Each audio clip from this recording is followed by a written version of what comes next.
કોંગ્રેસના દિગ્ગજ અને કોંગ્રેસના ચાણક્ય નેતા અહેમદ પટેલની આજે અંતિમ વિધિ કરવામાં આવશે, દફન વિધિ કરવામાં આવશે. તેમના વતન પિરામણ ગામ ખાતે રાજ્યસભાના સાંસદ અને કોંગ્રેસના દિગ્ગજ નેતા અહેમદ પટેલના વતન ખાતે તેમની દફન વિધિ કરવામાં આવશે. કોંગ્રેસ નેતા રાહુલ ગાંધી પણ આ દફન વિધિમાં હાજર રહેશે. રાજસ્થાનના સીએમ અશોક ગેહલોત પણ ઉપસ્થિત રહેવાના છે. અહેમદ પટેલની જ્યારે અંતિમ વિધિ કરવાની છે, દફન વિધિ કરવાની છે, તે સમયે કોંગ્રેસના તમામ દિગ્ગજ નેતાઓ પિરામણ ગામ ખાતે રહેશે ઉપસ્થિત. ગઈકાલે રાત્રે અંકલેશ્વરની સરદાર હોસ્પિટલ ખાતે તેમના પાર્થિવ દેહને લાવવામાં આવ્યો. દિલ્હીથી પહેલા વડોદરા અને વડોદરાથી અંકલેશ્વર ખાતે તેમના પાર્થિવ દેહને લાવવામાં આવ્યો હતો. ત્યારે પણ કોંગ્રેસના તમામ દિગ્ગજ નેતાઓ ત્યાં ઉપસ્થિત રહ્યા. આજે રાહુલ ગાંધી સહિતના કોંગ્રેસના ટોચના નેતાઓ ઉપસ્થિત રહેશે અહેમદ પટેલની દફન વિધિની અંતિમ ક્રિયામાં. રાજ્યસભાના સાંસદ અને કોંગ્રેસના ચાણક્ય કહેવાતા અહેમદ પટેલ, જેઓનું મૃત્યુ થયું, તેમની અંતિમ વિધિ સમયે કોંગ્રેસના તમામ દિગ્ગજ નેતાઓ તેમના વતન પિરામણ ખાતે ઉપસ્થિત રહેશે. અહેમદ પટેલની આ અંતિમ ઈચ્છા કે તેમના માતા પિતાની કબરની બાજુમાં તેમને સ્થાન મળે અને તેમની આ અંતિમ ઈચ્છાને પૂર્ણ કરવા માટે કોંગ્રેસના તમામ પાયાના કાર્યકરોથી લઈ અને ટોચના નેતાઓ તેમના વતન પિરામણ ખાતે જોવા મળી રહ્યા છે. પિરામણમાં ગઈકાલથી જ સન્નાટો છવાઈ ગયો. અંકલેશ્વરમાં પણ શોકમય માહોલ, ગમગીનીનો માહોલ. અહેમદ પટેલ દિલ્હીની જે સફર તેમણે રાખી, ખૂબ લાંબી રાજકીય સફર તેમની, પણ તેમની શરૂઆત અંકલેશ્વરથી થઈ. તેમનું વતન પિરામણ, જ્યાંથી તેમના મૂળ જોડાયેલા, આ મૂળ સાથે હંમેશા એક લગાવ રહ્યો અહેમદ પટેલનો. અંકલેશ્વર પ્રત્યે પણ ખૂબ ઝુકાવ રહ્યો. ત્યાંના એક એક નાગરિક સાથે તેમની આત્મીયતા હતી.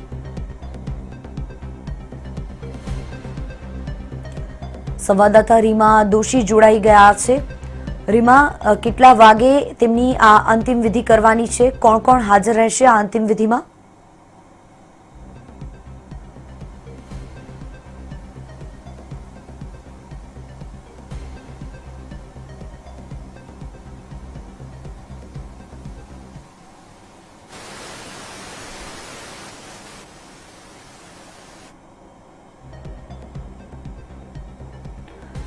લાગે છે રીમા સુધી અવાજ નથી પહોંચી રહ્યો, પણ પિરામણ ગામ ખાતે પણ અત્યારે સન્નાટો જોવા મળી રહ્યો છે. ખૂબ મોટી સંખ્યામાં લોકોનો જમાવડો જોવા મળી રહ્યો છે. તેમના જે અંતિમ દર્શન છે તે કરવા માટે ખૂબ મોટી સંખ્યામાં લોકો ઉમટી રહ્યા છે પિરામણ ગામ ખાતે. સજ્જડ બંધ પિરામણ ગામ, કારણ કે ગામના વતની એવા અહેમદભાઈ પટેલ, જેઓ કોંગ્રેસના દિગ્ગજ નેતા, કોંગ્રેસના ચાણક્ય તરીકેની છાપ ધરાવતા હતા. ગામના એક એક વ્યક્તિને તેઓ નામથી બોલાવતા. એ તમામ વ્યક્તિઓ સાથે તેમના આત્મીયતાના સંબંધ. અને આજે અહેમદ પટેલની જ્યારે અંતિમ વિધિ કરવાની છે, દફન વિધિ કરવાની છે, એ સમયે પિરામણ ખાતે પણ ગમગીનીનો માહોલ જોવા મળી રહ્યો છે.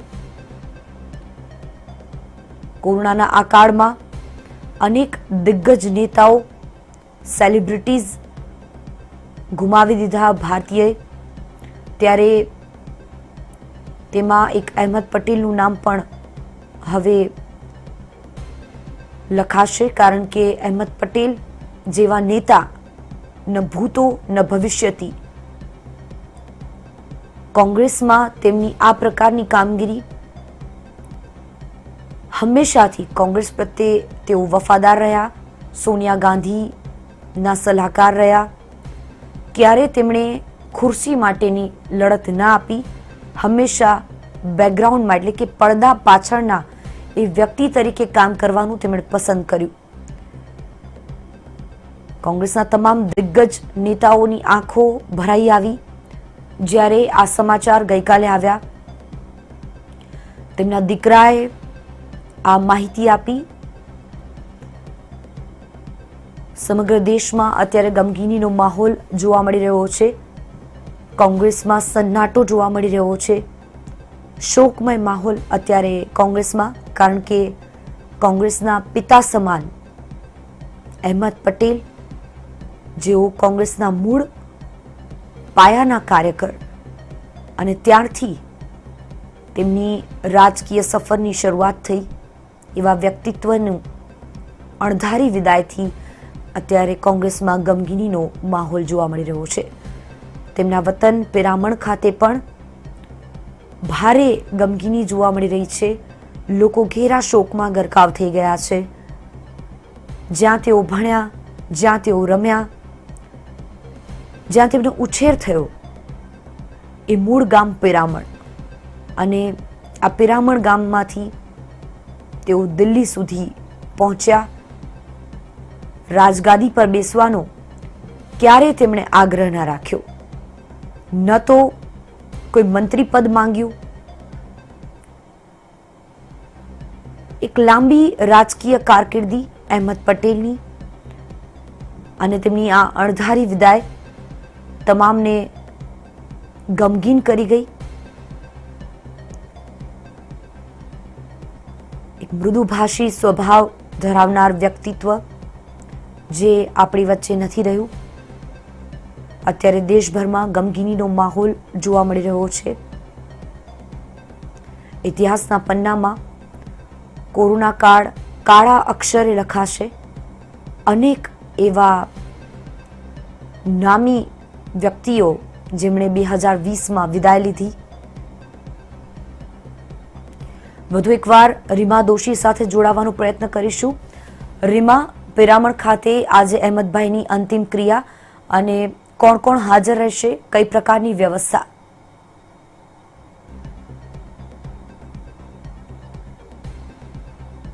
આવે અહેમદભાઈ પટેલનું ગઈકાલે નિધન થયું. હાલ અમે સરદાર હોસ્પિટલ ખાતે છીએ કે જ્યાં ગઈકાલથી તેમનો મોડી રાત્રે જ્યારે તેમનો મૃતદેહ આવ્યો અને તેમનો પાર્થિવ દેહ હાલ અહીંયા રાખવામાં આવ્યો છે.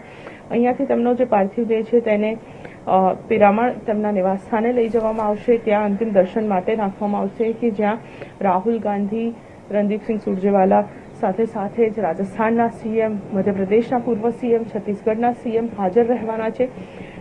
સાથે જ અનેક ગુજરાતના નેતાઓ છે તેઓની પણ ઉપસ્થિતિ રહેવાની છે. સાથે જ રાહુલ ગાંધીના આવ્યા બાદ તેમનું જે પિરામણ ગામમાં આવેલું જે કબ્રસ્તાન છે ત્યાં તેમની દફન વિધિ કરવામાં આવશે.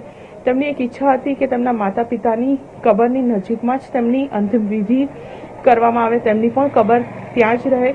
તેટલા માટે જ ખાસ જે વાત કરવામાં આવે તો તેમનો પાર્થિવ દેહ છે દિલ્હીની મેદાનતામાં તેમનું નિધન થયું. ત્યારબાદ હાલ તેમનો પાર્થિવ દેહ અહીંયા લાવવામાં આવ્યો. એટલે સૌથી મહત્વની વાત એ છે કે અહેમદભાઈ પટેલ કે જેઓ ગુજરાત કોંગ્રેસ અને રાષ્ટ્રીય કોંગ્રેસ સાથે જોડાયેલું ખૂબ જ મોટું નામ, રાહુલ ગાંધી પણ અહીંયા ઉપસ્થિત રહેવાના છે. થોડીક જ ક્ષણોમાં જો વાત કરીએ તો આ સરદાર પટેલ હોસ્પિટલ છે કે જ્યાં તેમનો પાર્થિવ દેહ ગઈકાલ રાતથી રાખવામાં આવ્યો છે તેને અહીંયાથી તેમના નિવાસ સ્થાને લઈ જવામાં આવશે.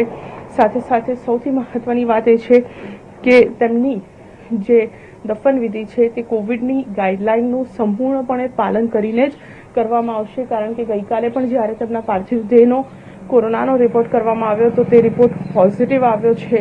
એટલે તમામ ગાઈડલાઇનોનું પાલન કરીને તેમની અંતિમ વિધિ છે તે પણ અહીંયા કરવામાં આવનાર છે. સાથે જ સૌથી મહત્વનું વાત છે કે અંદાજે 10-10:30ની આસપાસ તેમની અંતિમ વિધિ પિરામણના કબ્રસ્તાન ખાતે તેમની દફન વિધિ કરવામાં આવનાર છે.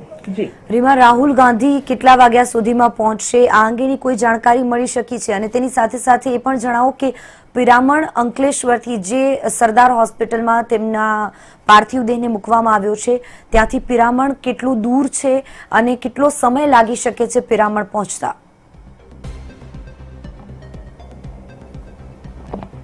જીજ્ઞા, જો વાત કરવામાં આવે પિરામણની જ આ સરદાર પટેલ હોસ્પિટલ છે કે જ્યાં તેમનો પાર્થિવ દેહ હાલ રાખવામાં આવ્યો છે.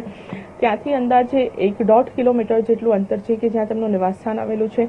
ત્યાં તેમના પાર્થિવ દેહને લઈ જવામાં આવશે. અંતિમ દર્શન માટે પણ ત્યાં 10 થી 15 મિનિટ રાખવામાં આવશે અને ત્યારબાદ જે કબ્રસ્તાન આવેલું છે પિરામણ ગામનું, ત્યાં તેમની દફનવિધિ કરવામાં આવનાર છે. સાથે સાથે સૌથી મહત્વની વાત એ છે કે રાહુલ ગાંધી સુરત એરપોર્ટ પહોંચ્યા અને ત્યાંથી તેમને અંદાજે એવું માનવામાં આવી રહ્યું છે કે 9:30-9:40ની આસપાસ રાહુલ ગાંધી પણ પિરામણ ખાતે તેમનું જે નિવાસસ્થાન આવેલું છે અહેમદ પટેલનું, ત્યાં પહોંચશે. આ તમામ નેતાઓની ઉપસ્થિતિ હશે, જ્યાં તેમનું પાર્થિવ દેહ અંતિમ દર્શન માટે રાખવામાં આવનાર છે.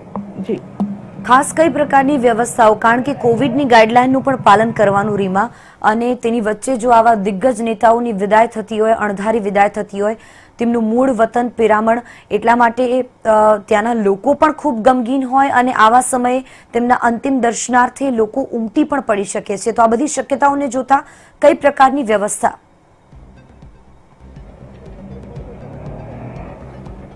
જીગરા, આ તમામ જો COVID-19ની ગાઈડલાઈનની પણ જો વાત કરીએ, હાલની પણ જો વાત કરીએ, તો હાલ અમે સરદાર હોસ્પિટલ ખાતે છીએ.